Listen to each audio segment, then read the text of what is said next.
मोहम्मद शमी को निशाना बनाया जा रहा है कल के क्रिकेट मैच की हार का, ये तो ये बताता है कि फ़िरक़ा परस्ती, रेडिकलाइजेशन और हेट्रेड मुस्लिम्स के ताल्लुक से कितना बढ़ चुका है। खेल में तो जीत हार होती है ना, कोई टीम जीतती है कोई हारती है, तो इसमें एक मोहम्मद शमी को टारगेट करना ये बताता है कि हेट्रेड, रेडिकलाइजेशन और कम्युनलाइजेशन कितना बढ़ चुका है और कौन फैला रहा है इसको। प्रधानमंत्री को ये पूछना चाहिए कि गोरखपुर में जो दिमागी बुखार से जो लोग बच्चे मर गए थे, उसमें एक डॉक्टर था कफील, उसको क्यों निकाला आपने।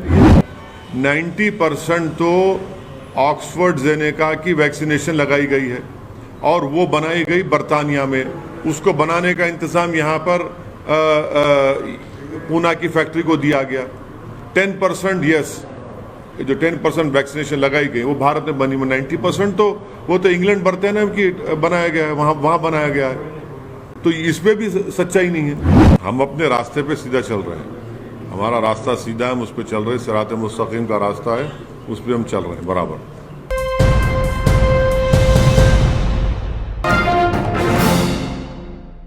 देखिए, जहाँ तक मेरी बात है, मैं तो ये कहा था कि ये मैच ही नहीं खेलना चाहिए हमको पाकिस्तान से, क्योंकि हमारे सिपाही कश्मीर में मर रहे हैं और उनकी हत्या का कारण पड़ोसी देश से आने वाले टेररिस्ट हैं। मैं तो ओपनली कहा था सरकार से, मैं तो ये भी सरकार से सवाल किया, मोदी सरकार से, कि क्या वो उन पीड़ित परिवार से कहेंगे जिन्होंने अपने बहादुर सिपाहियों को कहा कि आप भी कल क्रिकेट मैच देखिए।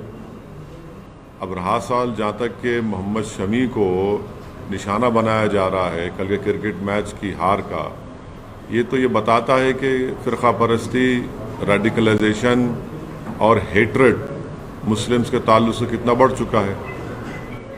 एक टीम में 11 खिलाड़ी होते हैं, 11 खिलाड़ी में एक मुसलमान होता है, तो आप उसको टारगेट कर रहे हैं लोग। भाई, खेल में तो जीत हार होती है ना, कोई टीम जीतती है कोई हारती है, तो इसमें एक मोहम्मद शमी को टारगेट करना ये बताता है कि हेट्रेड, रेडिकलाइजेशन और कम्युनलाइजेशन कितना बढ़ चुका है और कौन फैला रहा है इसको। ये तो जवाब देना पड़ेगा। क्या बीजेपी की सरकार कंडेम करेंगी उन लोगों को जो आज एक 11 में से एक प्लेयर को जो सोशल मीडिया पे उसको ट्रोल किया जा रहा है, उसको अनाप शनाप उसके बारे में बकवास बका जा रहा है। ये शर्म की बात है, अफसोस की बात है। वो तो इंडिया की टीम के लिए खेल रहा था ना। तो योगी को श्रद्धांजलि दो बोलिए, जो गंगा पे लाशें तीर रही थी, जो नदी के किनारे जो कुत्ते लोच कर लाशों को खा रहे थे, उनको भी श्रद्धांजलि बोलिए। बोलेंगे उनके लिए, वो जिनको जलाने के लिए लकड़ी नहीं मिली, अंतिम संस्कार के लिए दफनाने के लिए ज़मीन नहीं मिली, उनके बारे में बताइए। योगी क्या योगी ये कहना चाह रहे हैं? योगी को ये भी कहना चाहिए ना, उनको भी दीजिए आप, फिर बताइए उनके बारे में क्यों नहीं बोलते योगी। ये तो ड्रामा कर रहे हैं। आपको हम आपको फिगर्स दे रहे हैं कि उत्तर प्रदेश सरकार में आज शॉर्टफॉल है सब सेंटर्स का 13,944 का। आपके लिए 40% इसमें शॉर्टफॉल है। उसमें वहाँ पर पब्लिक हेल्थ सेंटर में शॉर्टफॉल है 2,936 का, ये 49% शॉर्टफॉल है पब्लिक हेल्थ केयर सेंटर में। हाँ, कम्युनिटी हेल्थ सेंटर में 53% का शॉर्टफॉल है। जो number of specialist community health centre में ना, इसमें 84% का शॉर्टफॉल है।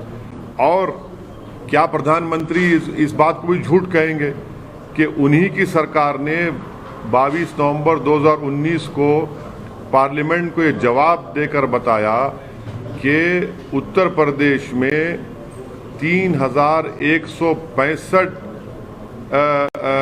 सीट वैकेंट है डॉक्टर्स के। ये जवाब में दिया था। आपने कहा था कि सैंक्शन स्ट्रेंथ 4,509 है उत्तर प्रदेश में प्राइमरी हेल्थ केयर सेंटर में, और जिसमें से डेफिसिट जो बता रहे हैं कितना, प्रधानमंत्री खुद कह दे, बता दे उस बारे में। और दूसरी बात यह है कि उत्तर प्रदेश में सिर्फ 6% हाउस होल्ड, उसमें से आदमी हेल्थ स्कीम और हेल्थ इंश्योरेंस में कवर्ड है।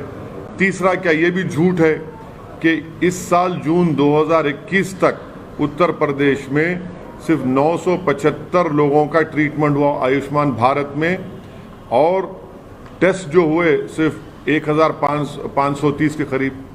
कौन सी बात कर रहे हैं? जवाब पार्लियामेंट में एक दे रहे हैं और बोल रहे हैं एक भाषण में अपने। प्रधानमंत्री को ये पूछना चाहिए कि गोरखपुर में जो दिमागी बुखार से जो लोग बच्चे मर गए थे, उसमें एक डॉक्टर था कफील, उसको क्यों निकाला आपने? वो भी तो मान लीजिए ना। ये क्यों नहीं मानते सच्चाई को आप? प्रधानमंत्री को मानना चाहिए इस बारे में भी। मैं भी भारत सरकार के 2 डेलीगेशन में गया था, बगैर बुलेट प्रूफ गाड़ी हमको लेके फिरे। क्या मतलब उसका? जब मनमोहन सिंह की सरकार थी, हम एक डेलीगेशन में हम गए थे, और फिर दूसरा डेलीगेशन जब बीजेपी की सरकार थी, जिसमें लेट अरुण जेटली साहब और लेट सुषमा स्वराज भी थी, हम लोग गए तो बगैर बुलेट प्रूफ गाड़ी में फिरे। भाई क्या ये बात सच नहीं है कि पिछले दिनों में 25 से ज्यादा सिविलियंस की मौत हो गई है? पूंछ में एक सिविलियन को क्रॉस फायर में मर गया। हाँ, और तीसरा ये कि आप 15-16 साल पहले जो टेररिस्ट पकड़े गया था जेल में, पाकिस्तान से जो आया था, उसको आप लेकर जाते हैं और बोलते हैं क्रॉस फायर में मर गया। तो फिर जेल में वो किससे बात कर रहा था? जेलर को सस्पेंड करना चाहिए। चौथी बात यह है कि वैली में कितने मोटरसाइकिल को आपने रोक के रख लिया, 2 व्हीलर्स को। वहां पर छोटे स्कूल के बच्चों के बैग की चेकिंग हो रही है। ये सब क्या हो रहा है? फिर हमको भी गाड़ी में बगैर बुलेट गाड़ी भी लेके फिरे थे। सवाल ये नहीं है ना। सवाल ये है कि वहां पर ये हत्याएं जो हो रही है, यहाँ पर जो हमारे सिपाही मारे जा रहे हैं, उसके बारे में सरकार के पास कोई एक्शन प्लान ही नहीं है। सर, 100 करोड़ के करीब डोज होगा वैक्सीनेशन का, पूरा सेलिब्रेशन हुआ, आपने भी सेलिब्रेट किया गया? देखिए, चीन ने 200 करोड़ वैक्सीनेशन लगा दिया चीन में, और वो किया उन्होंने सितंबर में। भारत में 100 करोड़ यकीनन वैक्सीनेशन लगाए गए हैं। कितने भारतीयों को लगाए डबल डोज? सिर्फ 31%।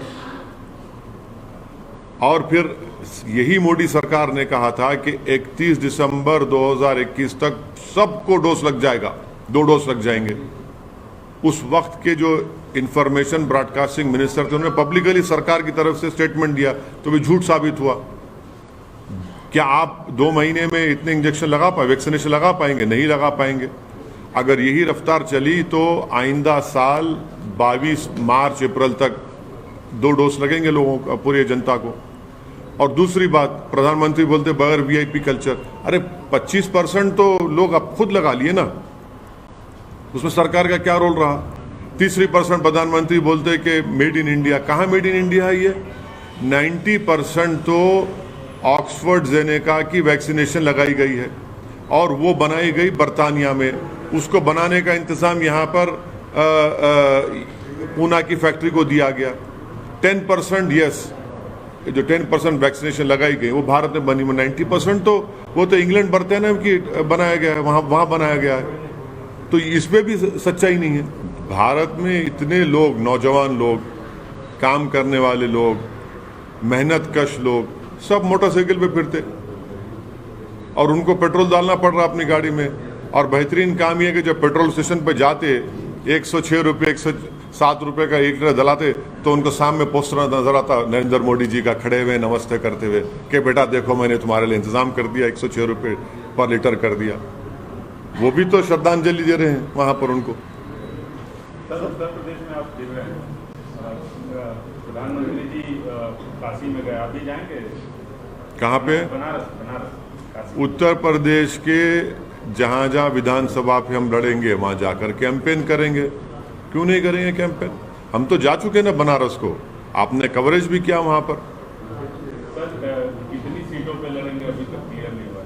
अभी हमारी तैयारी, हमारे पार्टी प्रेसिडेंट शौकत साहब ने कहा है कि 100 असेंबली सीट पर हम लोग तैयारी कर रहे हैं, बैठ के फैसला करेंगे। सर, फिलहाल उत्तर प्रदेश में किस प्रकार के सियासी हालत को आप देखते हैं? रोज कुछ न कुछ नया हमको देखने को मिल रहा है, इधर से उधर, उधर से इधर, आया राम गया राम बहुत देखने को मिल रहा है। आप पर भी उसका जो है असर हमको देखने को मिल रहा है। तो आपकी नज़र तो फिलहाल उत्तर प्रदेश पे ज़बरदस्त पहली नज़र है, तो कैसे देख रहे हैं? हम अपने रास्ते पे सीधा चल रहे हैं, हमारा रास्ता सीधा है, हम उस पर चल रहे हैं, सिरात मुस्तकीम का रास्ता है, उस पर हम चल रहे हैं बराबर।